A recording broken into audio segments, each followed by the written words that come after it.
বোলিংয়ের ধার তো একটুও কমেনি, উল্টো যেন কাটারের ধার আরো দিনকে দিন বাড়ছে বাংলাদেশের কাটার মাস্টার মুস্তাফিজুর রহমানের। এবং আইএল টি20তে প্রত্যেকটা ম্যাচে ম্যাজিক দেখিয়ে চলেছেন মুস্তাফিজুর রহমান। 7টা ম্যাচ খেলে 14টা উইকেট নিয়ে ফেলেছেন এবং টুর্নামেন্টের হাইয়েস্ট উইকেট টেকারদের তালিকাতে 2 নম্বরে উঠে এসছেন। 1 নম্বরে রয়েছেন ওয়াকার সালাম খেল, তিনি 8 ম্যাচে নিয়েছেন 15 উইকেট।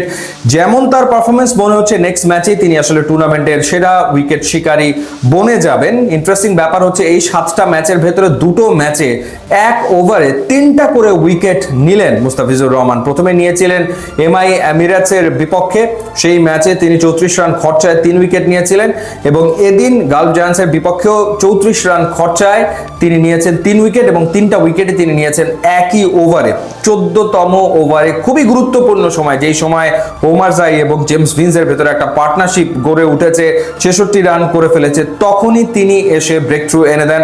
জেমস ভিন্সকে তিনি আউট করেন, এরপরে ডিকসনকে আউট করেন, হ্যাট্রিকের সম্ভাবনাও তৈরি করেছিলেন। সেই ওভারে তিনি উইকেট নিয়ে ফেললেন 3টা।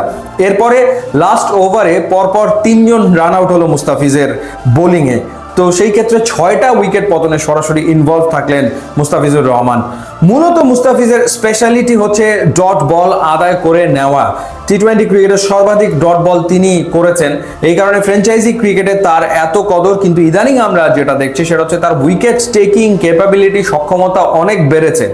স্কিল তো ডেফিনেটলি আছে, নতুন যেটা মনে হয় যোগ হয়েছে সেটা হচ্ছে যে ব্যাটারের মাইন্ড গেম নিয়ে খেলা, অর্থাৎ ব্যাটারের মাইন্ড নিয়ে প্রতিনিয়ত এখন তিনি যেন খেলছেন এবং উইকেট আদায় করে নিচ্ছেন।